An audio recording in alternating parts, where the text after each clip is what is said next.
Recording by David Loving. Survival Kit by Frederik Pohl. It wasn't fair.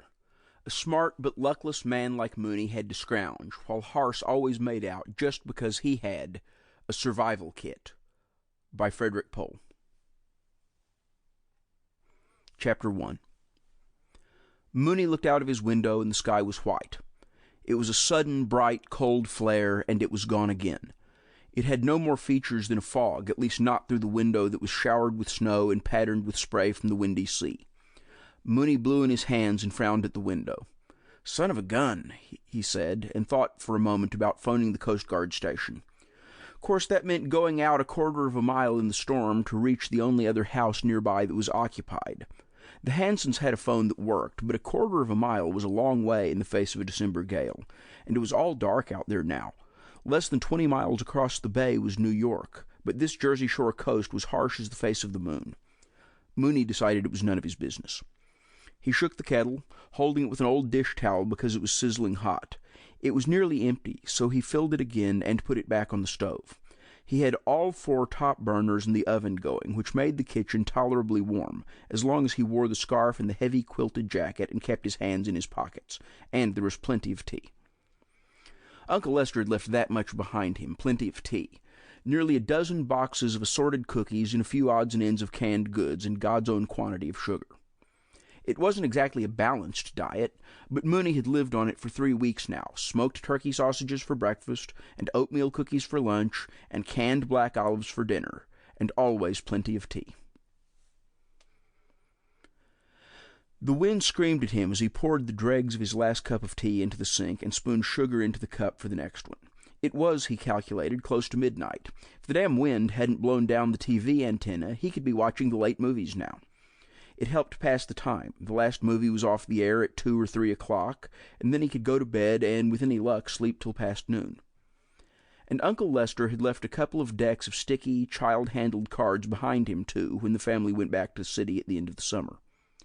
So what with 4 kinds of solitaire, and solo bridge, and television, and a few more naps, Mooney could get through to the next 2 or 3 a.m. again, if only the wind hadn't blown down the antenna.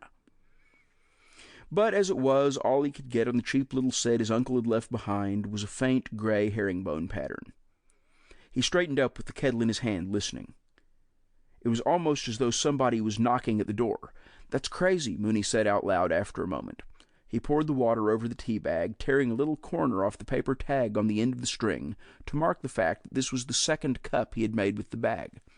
He had found he could get 3 cups out of a single bag, but even loaded with sugar, the 4th cup was no longer very good. Still, he had carefully saved all the used, dried-out bags against the difficult future day when even the tea would be gone. That was going to be one bad day for Howard Mooney. Rap, tap. It really was someone at the door. Not knocking exactly, but either kicking at it or striking it with a stick. Mooney pulled his jacket tight around him and walked out into the frigid living room, not quite so frigid as his heart. "Damn," he said. "Damn, damn." What Mooney knew for sure was that nothing good could be coming in that door for him. It might be a policeman from Seabright, wondering about the light in the house. It might be a member of his uncle's family. It was even possible that one of the stockholders who had put up the money for that unfortunate venture into frozen food club management had tracked him down as far as the Jersey Shore. It could be almost anything or anybody, but it couldn't be good. All the same, Mooney hadn't expected it to turn out to be a tall, lean man with angry, pale eyes, wearing a silvery sort of leotard. "I come in," said the angry man, and did. Mooney slammed the door behind him. Too bad, but he couldn't keep it open, even if he was conceding a sort of moral right to enter to the stranger. He couldn't have all that cold air coming in to dilute his little bubble of warmth. "What the devil do you want?" Mooney demanded. The angry man looked at him with an expression of revulsion. He pointed to the kitchen. "Is warmer in there?" "I suppose so. What do?" But the stranger was already walking into the kitchen. Mooney scowled and started to follow, and stopped and scowled even more. The stranger was leaving footprints behind him, or anyway some kind of rug marks that showed black on the faded summer rug.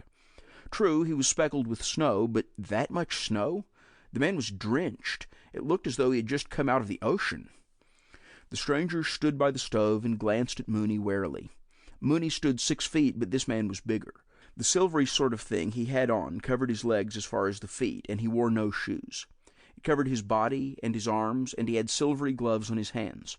It stopped at the neck in a collar of what looked like pure silver, but could not have been, because it gave with every breath the man took and every tensed muscle or tendon in his neck. His head was bare, and his hair was black, cut very short. He was carrying something flat and shiny by a molded handle. If it had been made of pigskin, it would have resembled a junior executive's briefcase. The man said explosively, "You will help me." Mooney cleared his throat. "Listen, I don't know what you want, but this is my house, and you will help me," the man said positively. "I will pay you. Very well?" He had a peculiar way of parting his sentences in the middle, but Mooney didn't care about that. He suddenly cared about one thing, and that was the word pay. "What do you want me to do?"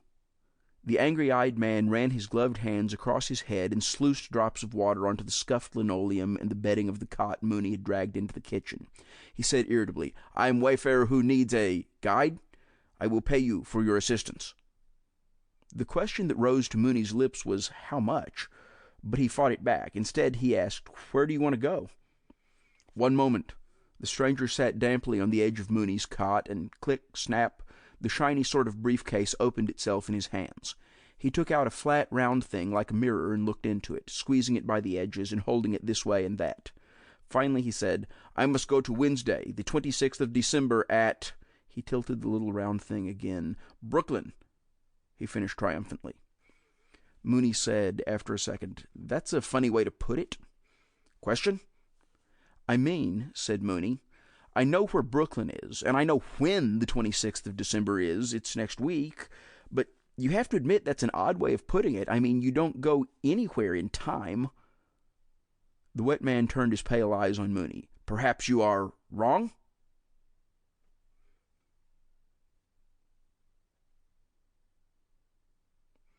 Chapter 2.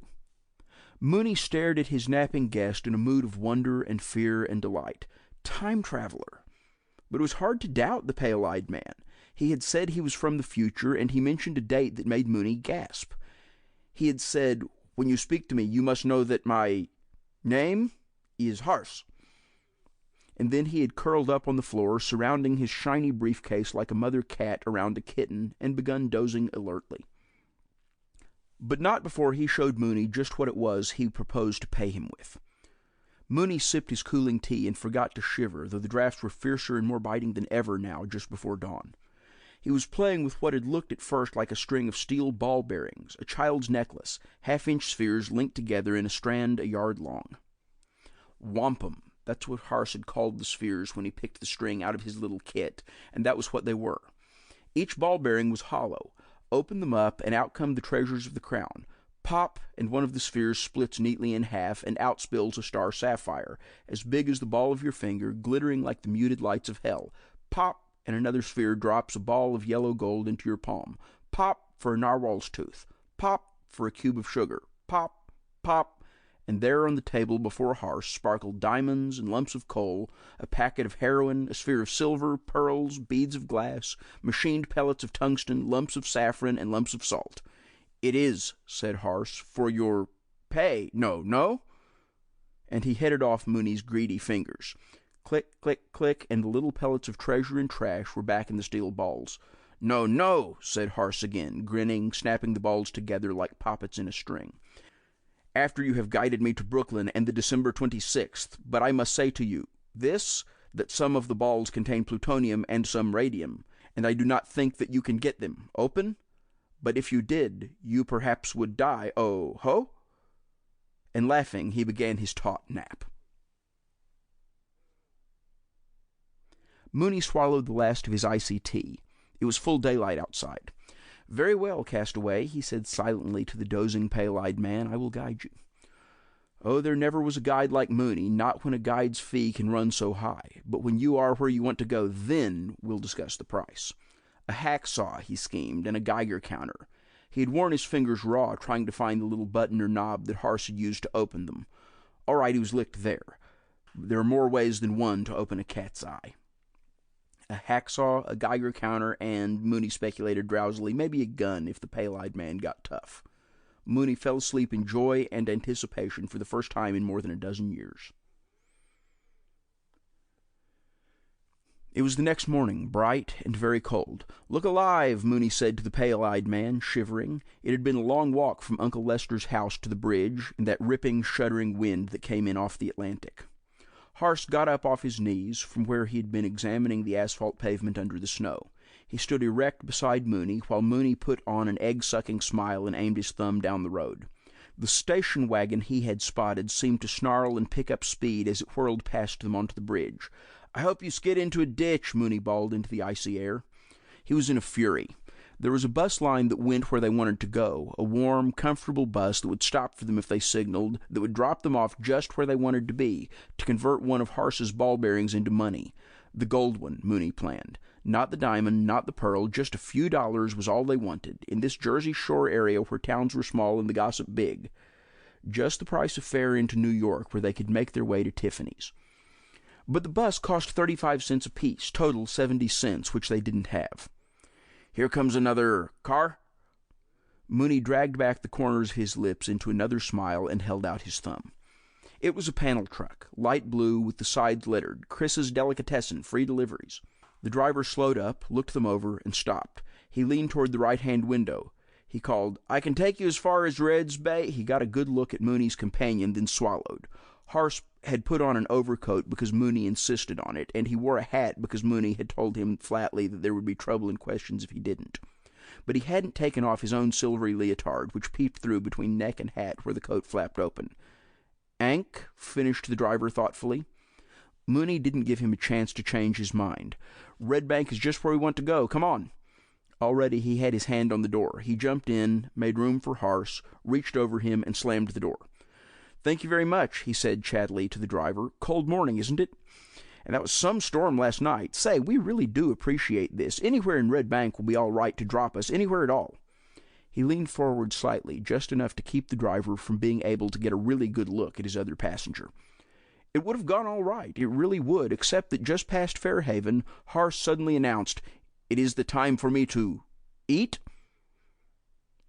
He snip-snapped something around the edges of the gleaming sort of dispatch case, which opened. Mooney, peering over his shoulder, caught glimpses of shiny things and spinning things and things that seemed to glow. So did the driver. "Hey," he said, interested, "what have you got there?"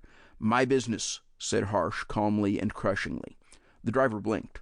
He opened his mouth, and then he shut it again, and his neck became rather red. Mooney said rapidly, "Say, isn't there a lot of snow?" He feigned fascination with the snow on the road, leaning forward until his face was nearly at the frosty windshield. "My gosh, I've never seen the road so snowy." Beside him, Harse was methodically taking things out of other things. A little cylinder popped open and began to steam. He put it to his lips and drank. A cube the size of a fist opened up at one end, and little pellets dropped out into a cup.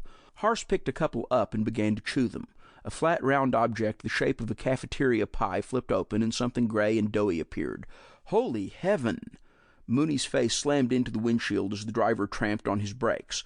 Not that Mooney could really blame him. The smell from that doughy mass could hardly be believed, and what made it retchingly worse was that Harse was eating it with a pearly small spoon.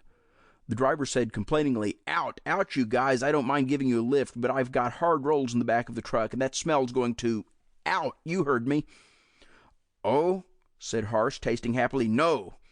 "No?" roared the driver. "Now listen, I don't have to take any lip from hitchhikers. I don't have to..." "One moment," said Harse. "Please." Without hurry and without delay, beaming absently at the driver, he reached into the silvery case again. Snip, snippity-snap, a jointed metal thing wriggled and snicked into place, and Harse, still beaming, pointed it at the driver. Pale blue light and a faint whine.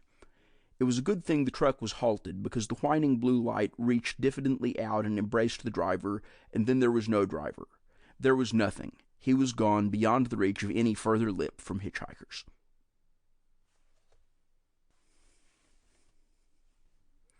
Chapter 3.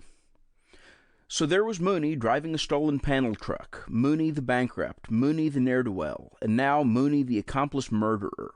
Or so he thought. The pale-eyed man had laughed like a panther when he'd asked. He rehearsed little speeches all the day down US 1, Mooney did, and they all began, "Your Honor, I didn't know..." Well, he hadn't. How could a man like Mooney know that Harse was so bereft of human compassion as to snuff out a life for the sake of finishing his lunch in peace? And what could Mooney have done about it without drawing the diffident blue glow to himself? No, Your Honor, really, Your Honor, he took me by surprise.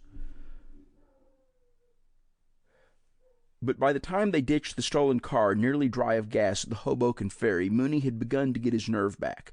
In fact, he was beginning to perceive that in the glittering silvery dispatch case that Harse hugged to him were treasures that might do wonders for a smart man unjustly dogged by hard times. The wampum alone, but beyond the wampum the other good things that might in time be worth more than any amount of mere money. There was that weapon. Mooney cast a glance at Harse, blank-eyed and relaxed, very much disinterested in the crowds of commuters on the ferry. Nobody in all that crowd would believe that Harse could pull out a little jointed metal thing and push a button and make one of them cease to exist. Nobody would believe it, not even a jury. Corpus delicti, body of evidence, why, there would be no evidence. It was a simple, workable, foolproof way of getting any desired number of people out of the way without fuss, muss, or bother. And couldn't a smart but misfortunate man like Mooney do wonders by selectively removing those persons who stood as obstacles in his path? And there would be more, much, much more. The thing to do, Mooney schemed, was to find out just what Harse had in that kit and how to work it. And then, who could know, perhaps Harse would find himself the diffident blue light reaching out for him before the intersection of Brooklyn and December 26th. Mooney probed. "Ah," laughed Harse. "Oh, I perceive what you want. You think perhaps there is something you can use in my survival kit." "All right, Harse," Mooney said submissively. But he did have reservations. First, it was important to find out just what was in the kit. After that, well, even a man from the future had to sleep. Mooney was in a roaring rage. How dared the government stick its bureaucratic nose into a simple transaction of citizens? But it turned out to be astonishingly hard to turn Harse's wampum into money. The first jeweler asked crudely threatening questions about an emerald the size of the ball of his thumb. The second quoted chapter and verse on the laws governing possession of gold. Finally, they found a pawnbroker who knowingly accepted a diamond that might have been worth a fortune, and when they took his first offer of $1,000, the pawnbroker's suspicions were confirmed. Mooney dragged Harse away from there fast. But they did have $1,000. As the cab took them across town, Mooney simmered down, and by the time they reached the other side he was entirely content. What was a fortune more or less to a man who very nearly owned some of the secrets of the future? He sat up, lit a cigarette, waved an arm, and said expansively to Harse, "Our new home." The pale-eyed man took a glowing little affair with eyepieces away from in front of his eyes. "Ah," he said, "so." It was quite an attractive hotel, Mooney thought judiciously. It did a lot to take away the sting of those sordidly avaricious jewelers. The lobby was an impressively close approximation of a cathedral, and the bellboys looked smart and able. Harse made an asthmatic sound. "What is that?" He was pointing at a group of men standing in jovial amusement around the entrance to the hotel's grand ballroom, just off the lobby. They wore purple harem pants and floppy green hats, and every one of them carried a silver paper imitation of a scimitar. Mooney chuckled in a superior way. "You aren't up on our local customs, are you? That's a convention, Harse. They dress up that way because they belong to a lodge. A lodge is a kind of fraternal organization. A fraternal organization is," Harse said abruptly, "I want." Mooney began to feel alarm. "What?" "I want one for a specimen? Wait, I think I take the big one there." "Harse, wait a minute," Mooney clutched at him. "Hold everything, man. You can't do that." Harse stared at him. "Why?" "Because we'd upset everything, that's why. You want to get to your rendezvous, don't you? Well, if you do anything like that, we'll never get there." "Why not?" "Please," Mooney said, "please take my word for it. You hear me? I'll explain later." Harse looked by no means convinced, but he stopped opening the silvery metal case. Mooney kept an eye on him while registering. Harse continued to watch the conventioneers, but he went no further. Mooney began to breathe again. "Thank you, sir," said the desk clerk. Not every guest, even in this hotel, went for a corner suite with 2 baths. "Front." A smart-looking bellboy stepped forward, briskly took the key from the clerk, briskly nodded at Mooney and Harse. With the automatic reflex of any hotel bellhop, he reached for Harse's silvery case. Baggage was baggage, however funny it looked. But Harse was not just any old guest. The bellboy got the bag away from him all right, but his victory was purely transitory. He yelled, dropped the bag, grabbed his fist with the other hand. "Hey, it shocked me! What kind of tricks are you trying to do with electric suitcases?" Mooney moaned softly. The whole lobby was looking at them, even the conventioneers at the entrance to the ballroom. Even the man in mufti mingling with the conventioneers carrying cameras and flash guns. Even the very doorman, the whole lobby away. That was bad. What was worse was that Harse was obviously getting angry. Wait, Mooney stepped in between them in a hurry. "I can explain everything. My friend is, an inventor. There's some very important material in that briefcase, believe me." He winked, patted the bellhop on the shoulder, took his hand with friendly concern, and left in it a folded bill. "Now," he said confidently, "we don't want any disturbance. I'm sure you understand how it is, son, don't you? My friend can't take any chances with his, confidential material, you see, right? Well, let's say no more about it. Now, if you'll show us to our room." The bellhop, still stiff-backed, glanced down at the bill, and the stiffness disappeared as fast as any truck driver bathed in Harse's pale blue haze. He looked up again and grinned. "Sorry, sir," he began. But he didn't finish. Mooney had let Harse get out of his sight a moment too long. The first warning he had was when there was a sudden commotion among the Lodge brothers. Mooney turned much too late. There was Harse. He had wandered over there, curious and interested, and Harse. He had stared them up and down, but he hadn't been content to stare. He had opened the little silvery dispatch case and taken out of it the thing that looked like a film viewer, and maybe it was a camera too, because he was looking through it at the conventioneers. He was covering them as Dixie is covered by the dew, up and down, back and forth, heels to head. And it was causing a certain amount of attention. Even one of the photographers thought maybe this funny-looking guy with the funny-looking opera glasses was curious enough to be worth a shot. After all, that was what the photographer was there for. He aimed and popped a flash gun. There was an abrupt, thin squeal from the box. Black fog sprayed out of it in a greasy jet. It billowed toward Harse. It collected around him, swirled high. Now all the flash guns were popping. It was a clear waste of a $20 bill, Mooney told himself aggrievedly out on the sidewalk. There had been no point in buttering up the bellhop as long as Harse was going to get them thrown out anyway.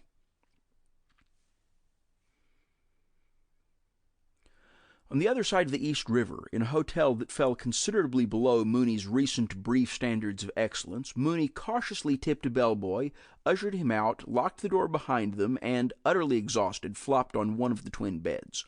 Harse glanced at him briefly, then wandered over to the window and stared incuriously at the soiled snow outside. "You were fine, Harse," said Mooney without spirit. "You didn't do anything wrong at all." "Ah," said Harse without turning. "So?" Mooney sat up, reached for the phone, demanded set-ups and a bottle from room service, and hung up. "Oh, well," he said, beginning to revive. "At least we're in Brooklyn now. Maybe it's just as well." "As well? What?" "I mean, this is where you wanted to be. Now we just have to wait 4 days until the 26th. We'll have to raise some more money, of course," he added experimentally. Harse turned and looked at him with the pale eyes.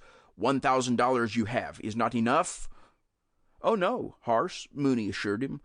"Why, that won't be nearly enough. The room rent in this hotel alone is likely to use that up, besides all the extras, of course." "Ah."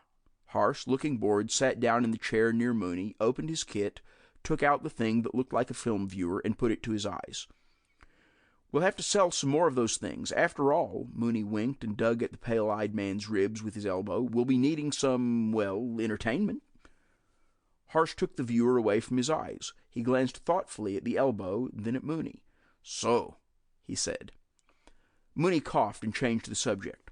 "One thing, though," he begged. "Don't get me in any more trouble like you did in that hotel lobby or with that guy in the truck. Please, I mean, after all, you're making it hard for me to carry out my job." Harse was thoughtfully silent. "Promise?" Mooney urged. Harse said, after some more consideration, "It is not altogether me. That is to say, it is a matter of defense. My picture should not be photographed, so the survival kit ensures it is not. You understand?" Mooney leaned back. "You mean—" The bellboy with the drinks interrupted him. He took the bottle, signed the chit, tipped the boy, and mixed himself a reasonably stiff but not quite stupefying highball, thinking hard. "Did you say survival kit?" he asked at last. Harse was deep in the viewer again, but he looked away from it irritably. "Naturally, survival kit, so that I can Survive? He went back to the viewer. Mooney took a long, thoughtful slug of the drink. Survival kit. Why, that made sense. When the Air Force boys went out and raided the islands in the Pacific during the war, sometimes they got shot down, and it was enemy territory, or what passed for it. Those islands were mostly held by Japanese, though their populations hardly knew it. All the aboriginals knew was that strange birds crossed the sky, and sometimes men came from them. The politics of the situation didn't interest the headhunters. What really interested them was heads. But for a palatable second choice, they would settle for trade goods, cloth, mirrors, beads. And so the bomber pilots were equipped with survival kits, maps, trade goods, rations, weapons, instructions for proceeding to a point where, God willing, a friendly submarine might put ashore a rubber dinghy to take them off. Mooney said persuasively, "Harse, I'm sorry to bother you, but we have to talk." The man with the pale eyes took them away from the viewer again and stared at Mooney. "Harse, were you shot down like an airplane pilot?" Harse frowned, not in anger, or at least not at Mooney. It was the effort to make himself understood. He said at last, "Yes, call it that." "And this place you want to go to, is that where you will be rescued?" "Yes." "Aha," thought Mooney, and the glimmerings of a new idea began to kick and stretch its fetal limbs inside him. He put it aside to bear and coddle in private. He said, "Tell me more. Is there any particular part of Brooklyn you have to go to?" "Ah, the nexus point." Harse put down the viewer, and Snap-Snap opened the gleaming kit. He took out the little round thing he had consulted in the house by the cold Jersey Sea. He tilted it this way and that, frowned, consulted a small square sparkly thing that came from another part of the case, tilted the round gadget again. "Correcting for local time," he said, "the nexus point is 1 hour and 1 minute after midnight at what is called the Vale of Kashmir." Mooney scratched his ear. The Vale of Kashmir? Where the devil is that? Somewhere in Pakistan? "Brooklyn," said Harse with an imp's grimace. "You are the guide, and you do not know where you are guiding me to?" Mooney said hastily, "All right, Harse, all right, I'll find it. But tell me one thing, will you? Just suppose I said that for some reason or other we don't make it to the what you call nexus point. Then what happens?" Harse, for once, neither laughed nor scowled. The pale eyes opened wide and glanced around the room, at the machine-made candlewick spreads on the bed, at the dusty red curtains that made a suite out of a long room, at the dog-eared Bible that lay on the night table. "Sir," he stammered, "Sir, 17 years until there is another nexus point." Mooney dreamed miraculous dreams, and not entirely because of the empty bottle that had been full that afternoon. There never was a time, never will be a time, like the future Mooney dreamed of, Mooney owned, Houri inhabited, a fair domain for a live-wire emperor of the eons. He woke up with a splitting head. Even a man from the future had to sleep, so Mooney had thought, and it had been in his mind that even this first night it might pay to stay awake a little longer than Harse, just in case it might then seem like a good idea to bash him over the head and grab the bag. But the whiskey had played him dirty, and he had passed out, drunk, blind drunk, or at least he hoped so. He hoped that he hadn't seen what he thought he had seen sober. He woke up and wondered what was wrong. Little tinkling ice spiders were moving around him. He could hear their tiny crystal sounds and feel their chill legs so lightly on him. It was still a dream, wasn't it? Or was he awake? The thing was, he couldn't tell. If he was awake, it was the middle of the night, because there was no light whatever, and besides, he didn't seem to be able to move.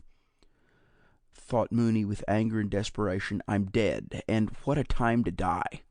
But second thoughts changed his mind. There was no heaven and no hell in all the theologies he had investigated that included being walked over by tiny spiders of ice. He felt them. There was no doubt about it. It was Harse, of course. It had to be.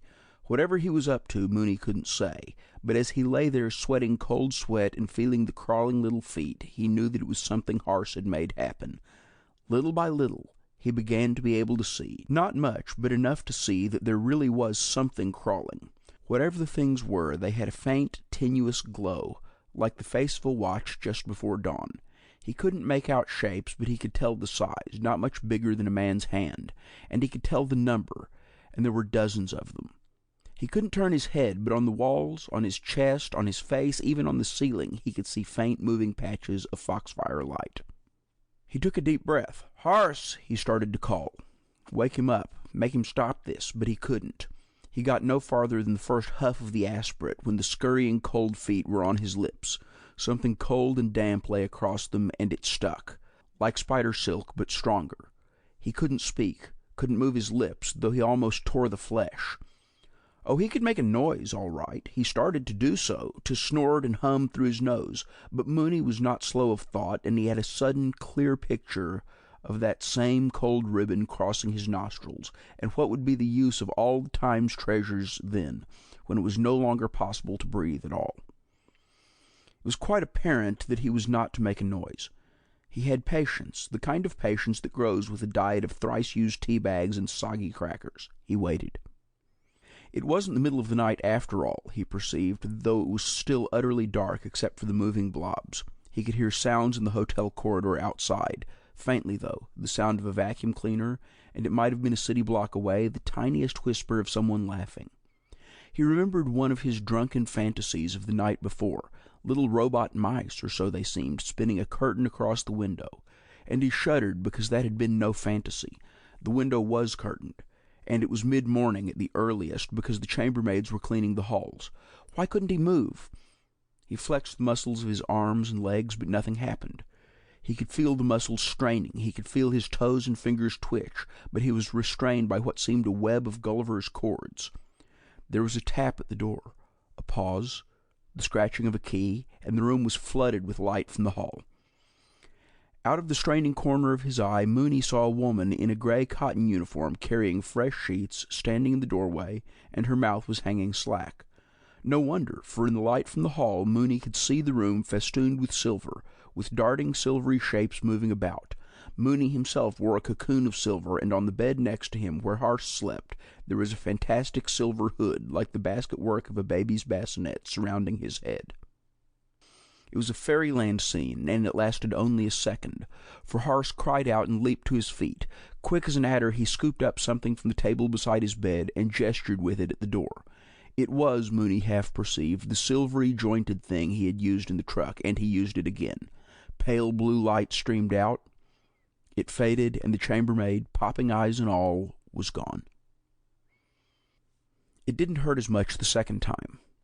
Mooney finally attracted Harsh's attention, and Harsh, with a Masonic pass over one of the little silvery things, set it to loosening and removing the silver bonds.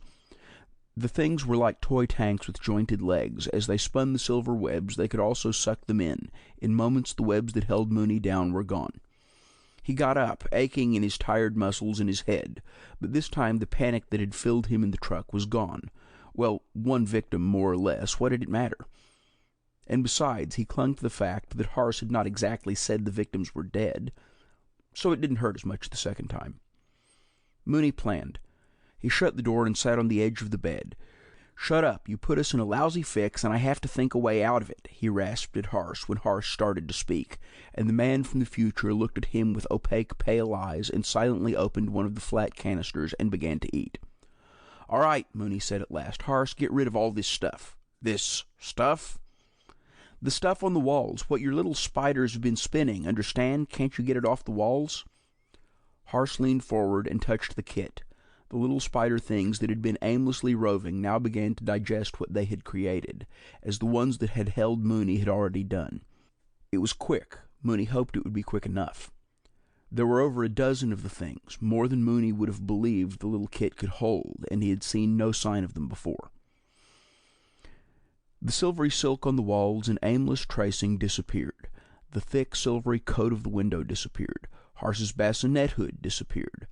A construction that haloed the door disappeared, and as it dwindled, the noises from the corridor grew louder, some sort of sound-absorbing contrivance, Mooney thought, wondering.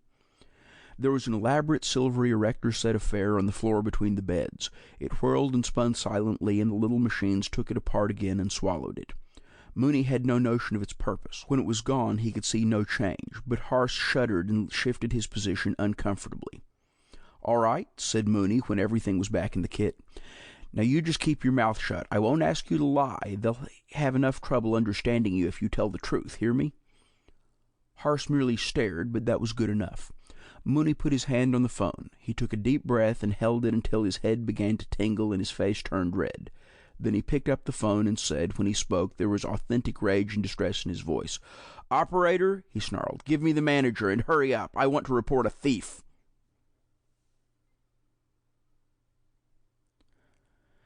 When the manager had gone, along with the assistant manager, the house detective, and the ancient shrew-faced head housekeeper, Mooney extracted a promise from Harse and left him. He carefully hung a Do Not Disturb card from the doorknob, crossed his fingers, and took the elevator downstairs. The fact seemed to be that Harse didn't care about aboriginals. Mooney had arranged a system of taps on the door which, he thought, Harse would abide by, so that Mooney could get back in. Just the same, Mooney vowed to be extremely careful about how he opened the door. Whatever the pale blue light was, Mooney wanted no part of it directed at him. The elevator operator greeted him respectfully, a part of the management's policy of making amends, no doubt. Mooney returned the greeting with a barely civil nod. Sure, it had worked. He'd told the manager that he'd caught the chambermaid trying to steal something valuable that belonged to that celebrated proprietor of valuable secrets, Mr. Harse. The chambermaid had fled. How dared they employ a person like that? And he had made very sure that the manager and the house dick and all the rest had plenty of opportunity to snoop apologetically in every closet and under the beds, just so there would be no suspicion in their minds that a dismembered chambermaid torso was littering some dark corner of the room. What could they do but accept the story? The chambermaid wasn't there to defend herself, and though they might wonder how she had got out of the hotel without being noticed, it was their problem to figure it out, not Mooney's to explain it. They'd even been grateful when Mooney offered handsomely to refrain from notifying the police. "Lobby, sir," sang out the elevator operator, and Mooney stepped out, nodded to the manager, stared down the house detective, and walked out into the street. So far, so good. Now that the animal necessities of clothes and food and a place to live were taken care of, Mooney had a chance to operate. It was a field in which he always had a good deal of talent, the making of deals, the locating of contacts, the arranging of transactions that were better conducted in private. And he had a good deal of business to transact. Harse had accepted without question his statement that they would have to raise more money. "Try heroin or platinum?" he had suggested, and gone back to his viewer. "I will," Mooney assured him, and he did. He tried them both, and more besides. Not only was it good that he had such valuable commodities to vend, but it was a useful item in his total knowledge concerning Harse that the man from the future seemed to have no idea of the value of money in the 20th century Shea, USA. Mooney found a buyer for the drugs, and there was a few $1,000s there, which helped, for although the quantity was not large, the drugs were chemically pure. He found a fence to handle the jewels and precious metals, and he unloaded all the ones of moderate value, not the other diamond, not the rubies, not the star sapphire. He arranged to keep those without mentioning it to Harse. No point in selling them now, not when they had several $1,000s above any conceivable expenses, not when some future date would do just as well, just in case Harse should get away with the balance of the kit. Having concluded his business, Mooney undertook a brief but expensive shopping tour of his own and found a reasonably satisfactory place to eat. After a pleasantly stimulating cocktail, and the best meal he'd had in some years, doubly good, for there was no reek from Harse's nauseating concoctions to spoil it, he called for coffee, for brandy, for the day's papers. The disappearance of the truck driver made hardly a ripple. There were a couple of stories, but small and far in the back. Amnesia, said one, and underworld kidnapping, suggested another, but the story had nothing to feed on, and it would die. Good enough, thought Mooney, waving for another glass of that enjoyable brandy, and then he turned back to the front page and saw his own face. There was the hotel lobby of the previous day, and a pillar of churning black smoke that Mooney knew was Harse, and there in the background, mouth agape, expression worried, was Howard Mooney himself. He read it all very, very carefully. Well, he thought, at least they didn't get our names. The story was all about the Loyal and Beneficent Order of Exalted Eagles, and the only reference to the picture was a brief line about a disturbance outside the meeting hall. Nonetheless, the second glass of brandy tasted nowhere near as good as the first. Time passed. Mooney found a man who explained what was meant by the Vale of Cashmere. In Brooklyn there is a very large park. The name is Prospect Park, and in it is a little planted valley with a brook and a pool, and the name of it on the maps of Prospect Park is the Vale of Cashmere. Mooney sent out for a map, memorized it, and that was that. However, Mooney didn't really want to go to the Vale of Cashmere with Harse. What he wanted was that survival kit. Wonders kept popping out of it, and each day's supply made Mooney covet the huger store that was still inside.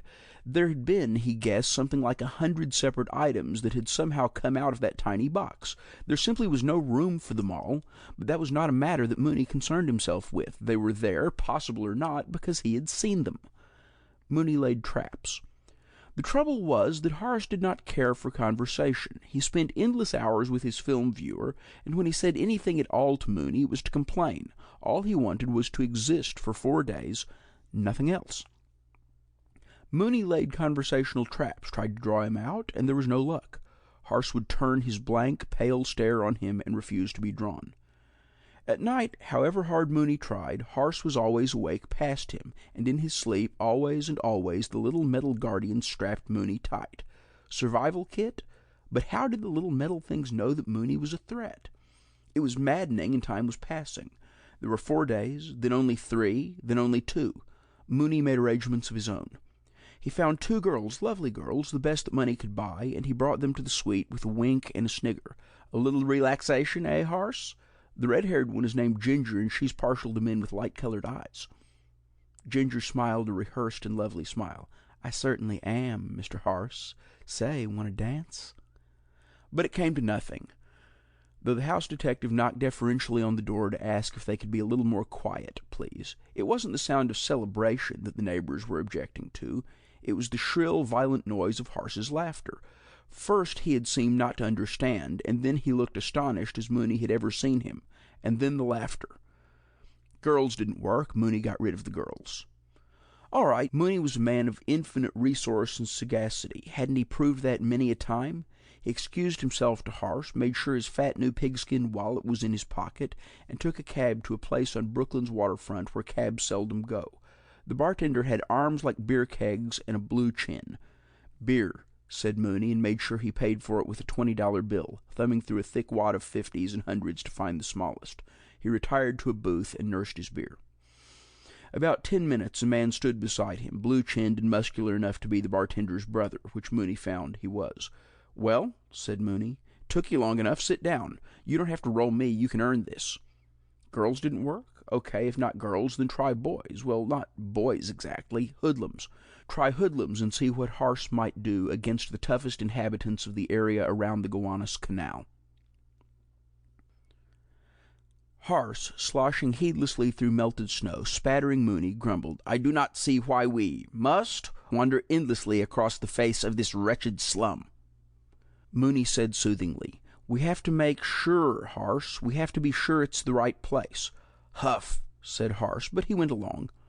They were in Prospect Park, and it was nearly dark. Hey, look, said Mooney desperately. Look at those kids on sleds. Harse glanced angrily at the kids on sleds, and even more angrily at Mooney. Still, he wasn't refusing to come, and that was something. It had been possible that Harse would sit tight in the hotel room, and it had taken all of the persuasive powers Mooney prided himself on to get him out. But Mooney was able to paint a horrible picture of getting to the wrong place, missing the nexus point, 17 long years of waiting for the next one. They crossed the sheep meadow, crossed the walk, crossed an old covered bridge, and they were at the head of a flight of shallow steps.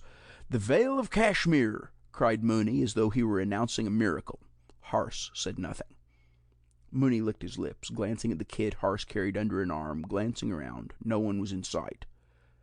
Mooney coughed. You're sure this is the place you mean? If it is the Vale of Cashmere?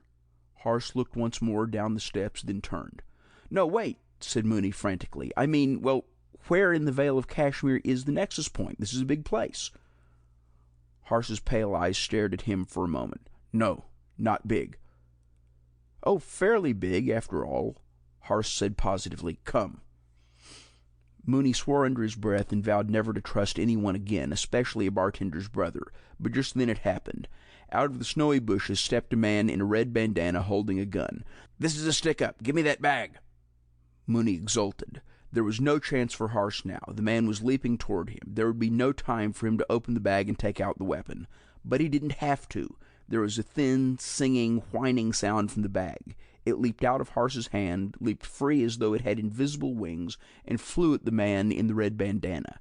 The man stumbled and jumped aside, the eyes incredulous over the mask. The silvery flat metal kit spun round him, whining. It circled him once, spiraled up. Behind it, like a smoke trail from a destroyer, a pale blue mist streamed backwards. It surrounded the man and hid him. The bag flew back into Harse's hand.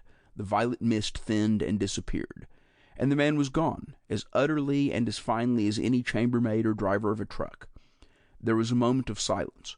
Mooney stared without belief at the snow sifting down from the bushes that the man had hid in. Harse looked opaquely at Mooney. "It seems," he said, "that in these slums are many dangers?" Mooney was very quiet on the way back to the hotel. Harse, for once, was not gazing into his viewer. He sat erect and silent beside Mooney, glancing at him from time to time. Mooney did not relish the attention. The situation had deteriorated. It deteriorated even more when they entered the lobby of the hotel. The desk clerk called to Mooney.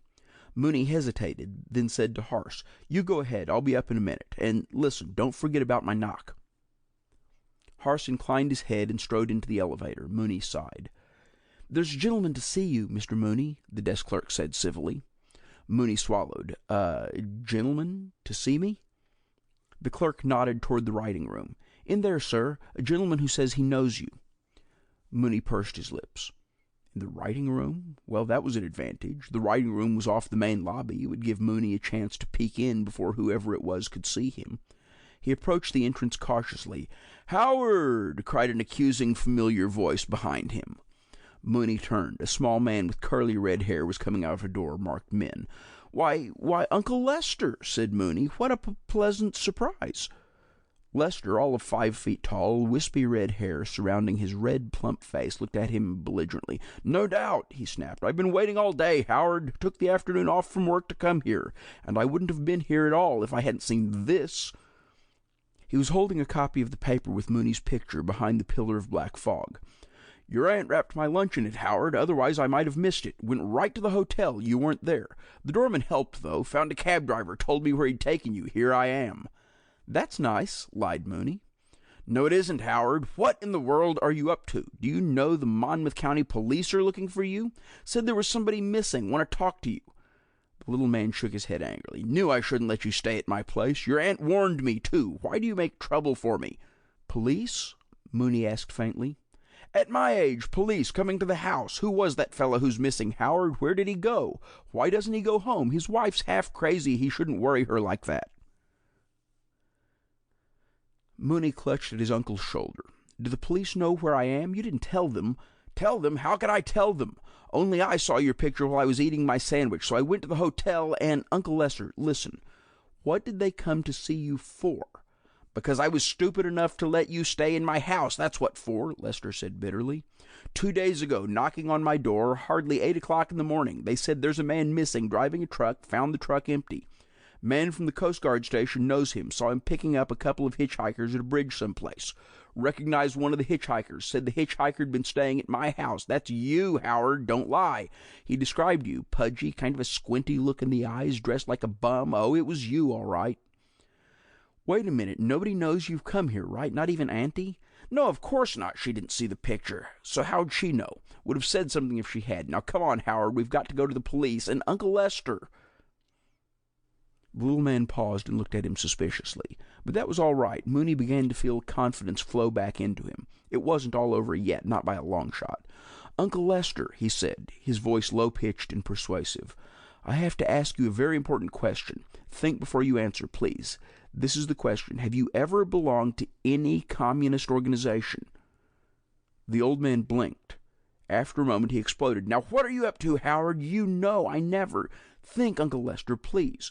Way back when you were a boy, anything like that." "Of course not." "You're sure? Because I'm warning you, Uncle Lester, you're going to have to take the strictest security check anybody ever took.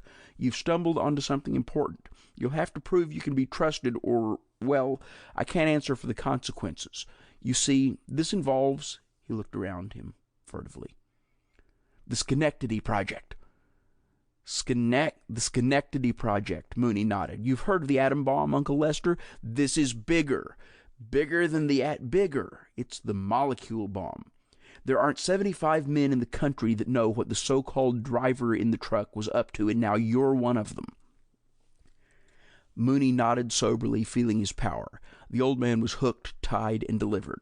He could tell by the look in the eyes, by the quivering of the lips. Now was the time to slip the contract in his hand, or, in the present instance, to tell you what to do, whispered Mooney. Here's my key. You go up to my room.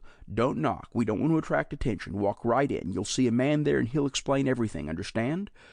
Why, sure, Howard, but why don't you come with me? Mooney raised his hand warningly. You might be followed. I'll have to keep a lookout. 5 minutes later, when Mooney tapped on the door of the room, 3 taps, pause, 3 taps, and cautiously pushed it open, the pale blue mist was just disappearing. Harse was standing angrily in the center of the room with the jointed metal thing thrust out ominously before him, and of Uncle Lester there was no trace at all.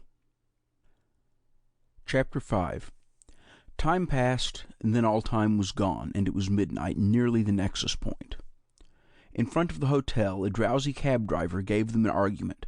The public library? Listen, the library ain't open this time of night. I oughta... Oh, thanks, hop in. He folded the $5 bill and put the cab in gear. Harse said ominously, Library, Mooney? Why do you instruct him to take us to the library? Mooney whispered, There's a law against being in the park at night. We'll have to sneak in. The library's right across the street. Harse stared with his luminous pale eyes, but it was true. There was such a law, for the parks of the city lately had become fields of honor where rival gangs contended with bottle shards and zip guns, where a passer-by was odds-on to be mugged. High Command must know this, Harse grumbled. Must proceed, they say, to Nexus Point. But then one finds the aboriginals have made laws. Oh, I shall make a report. Sure you will, Mooney soothed, but in his heart he was prepared to bet heavily against it. Because he had a new strategy. Clearly he couldn't get the survival kit from Harse. He had tried that and there was no luck. His arm still tingled as the bellboys had from having seemingly absent-mindedly taken the handle to help Harse. But there was a way. Get rid of this clown from the future, he thought contentedly. Meet the nexus point instead of Harse, and there was the future, ripe for the taking. He knew where the rescuers would be, and, above all, he knew how to talk. Every man has one talent, and Mooney's was salesmanship. All the years wasted on peddling dime-store schemes like frozen food plans, but this was the big time at last, so maybe the years of seasoning were not wasted after all. That for you, Uncle Lester, he muttered. Harse looked up from his viewer angrily, and Mooney cleared his throat. I said, he explained hastily, we're almost at the nexus point. Snow was drifting down. The cab driver glanced at the back, quiet library, shook his head, and pulled away, leaving black, wet tracks in the thin snow. The pale-eyed man looked about him irritably. You, he cried, waking Mooney from a dream of possessing the next 10 years of stock market reports. You, where is this veil of cashmere? Right this way, Harse, right this way, said Mooney placatingly. There was a wide sort of traffic circle. Grand Army Plaza was the name of it, and there were a few cars going around it, but not many, and none of them looked like police cars. Mooney looked up and down the broad, quiet streets. Across here, he ordered, and led the time traveler toward the edge of the park. We can't go in the main entrance. There might be cops. Cops? Policemen, law enforcement officers. We'll just walk down here a way and then hop over the wall. Trust me, said Mooney in the voice that had put frozen food lockers into so many suburban homes. The look from those pale eyes was anything but a look of trust, but Harse didn't say anything. He stared about with an expression of detached horror, like an Alabama gentlewoman condemned to walk through Harlem. Now, Mooney whispered urgently, and over the wall they went. They were in a thicket of shrubs and brush, snow-laden, the snow sifting down into Mooney's neck every time he touched a branch, which was always, he couldn't avoid it. They crossed a path, and then a road, long, curving, broad, white, empty, down a hill onto another path. Mooney paused, glancing around. You know where you are going? I think so. I'm looking for cops. None in sight. Mooney frowned. What the devil did the police think they were up to? They passed laws. Why weren't they around to enforce them? Mooney had his landmarks well in mind. There was the drive, and there was the fork he was supposed to be looking for. It wouldn't be hard to find the path into the Vale. The only thing was, it was kind of important to Mooney's hope of future prosperity that he find a policeman first. and time was running out. He glanced at the luminous dial of his watch. Self-winding, shock-proof, non-magnetic, the man in the hotel's jewelry shop had assured him only yesterday that he could depend on its timekeeping as on the beating of his heart. It was nearly 1:15.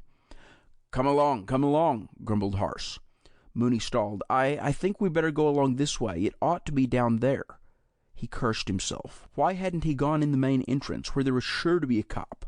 Harse would never have known the difference, but there was the artist in him that wanted the thing done perfectly, and so he had held to the pretense of avoiding police, had skulked and hidden, and now— "Look," he whispered, pointing. Harse spat soundlessly and turned his eyes where Mooney was pointing. Yes, under a distant light, a moving figure swinging a nightstick. Mooney took a deep breath and planted a hand between Harse's shoulder blades. "Run!" he yelled at the top of his voice, and shoved. He sounded so real, he almost convinced himself. "We'll have to split up. I'll meet you there. Now run!" Chapter 6. Oh, clever Mooney. He crouched under a snowy tree, watching the man from the future speed effortlessly away in the wrong direction. The cop was hailing him, clever cop. All it had taken was a couple of full-throated yells, and at once the cop had perceived that someone was in the park. But cleverer than any cop was Mooney. Men from the future? Why, thought Mooney contentedly, no Miss Mayor Hauser of the suburbs would have let me get away with a trick like that to sell her a freezer. There's going to be no problem at all. I don't have to worry about a thing. Mooney can take care of himself. By then he had caught his breath, and time was passing. He heard a distant, confused yelling. Harse and the cop? But it didn't matter. The only thing that mattered was getting to the nexus point at 1:01. He took a deep breath and began to trot.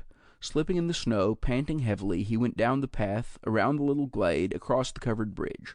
He found the shallow steps that led down to the vale. And there it was below him, a broad space where walks joined, and in the space a thing shaped like a dinosaur egg, rounded and huge. It glowed with a silvery sheen. Confidently, Mooney started down the steps toward the egg and the moving figures that flitted soundlessly around it. Harse was not the only time traveler, Mooney saw. Good, that might make it all the simpler. Should he change his plan and feign amnesia, pass himself off as one of their own men?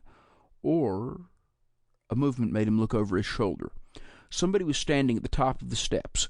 "Hell's fire," whispered Mooney. He'd forgotten all about that aboriginal law, and here above him stood a man in a policeman's uniform, not staring down with pale eyes. No, not a policeman. The face was Harse's.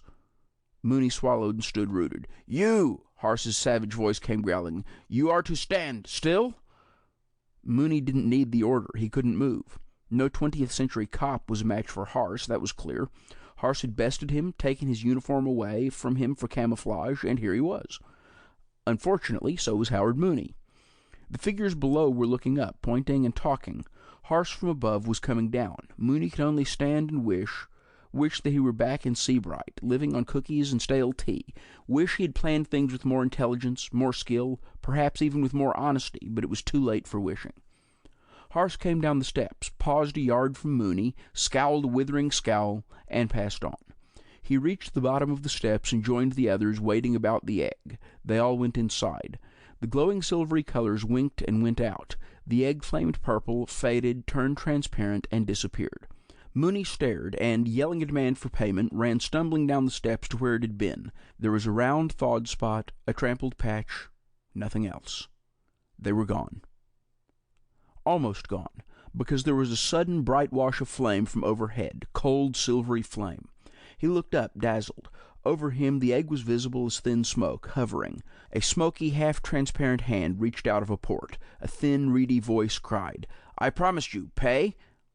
And the silvery dispatch case sort of thing, the survival kit, dropped soundlessly to the snow beside Mooney. When he looked up again, the egg was gone for good. He was clear back to the hotel before he got a grip on himself, and then he was drunk with delight. Honest Harse, splendidly trustable Harse. Why, all this time Mooney had been so worried, had worked so hard, and the whole survival kit was his after all. He touched it gingerly before picking it up, but it didn't shock him. Clearly the protective devices, whatever they were off. He sweated over it for an hour and a half, looking for levers, buttons, a slit that he might pry wider with the blade of a knife. At last he kicked it and yelled past endurance, "Open up, damn you!" It opened wide on the floor before him. "Oh, bless your heart!" cried Mooney, falling to his knees to drag out the string of wampum. the little mechanical mice, the viewing machine sort of thing. Treasures like those were beyond price. Each one might fetch a fortune, if only in the wondrous new inventions he could patent, if he could discover just how they worked. But where were they? Gone. The wampum was gone. The goggles were gone. Everything was gone. The little flat canisters, the map instruments, everything but one thing. There was, in the corner of the case, a squarish, sharp-edged thing that Mooney stared at blindly for a long moment before he recognized it. It was a part, only a part, of the jointed construction that Harse had used to rid himself of undesirables by bathing them in blue light. What a filthy trick! Mooney all but sobbed to himself. He picked up the squarish thing bitterly. Probably it wouldn't even work, he thought. The world of ruin around him. It wasn't even the whole complete weapon. Still... There was a grooved, saddle-shaped affair that was clearly a sort of trigger. It could move forward or it could move back. Mooney thought deeply for a while. Then he sat up, held the thing carefully away from him with the pointed part toward the wall, and pressed, ever so gently, pressed forward on the saddle-shaped thumb trigger. The pale blue haze leaped out, swirled around, and, not finding anything alive in its range, dwindled and died. Aha, thought Mooney, not everything is lost yet. Surely a bright young man could find some use for a weapon like this, which removed, if it did not kill, which prevented any nastiness about a corpse turning up, or a messy job of disposal. Why not see what happened if the thumb piece was moved backward? Well, why not? Mooney held the thing away from him, hesitated, and slid it back.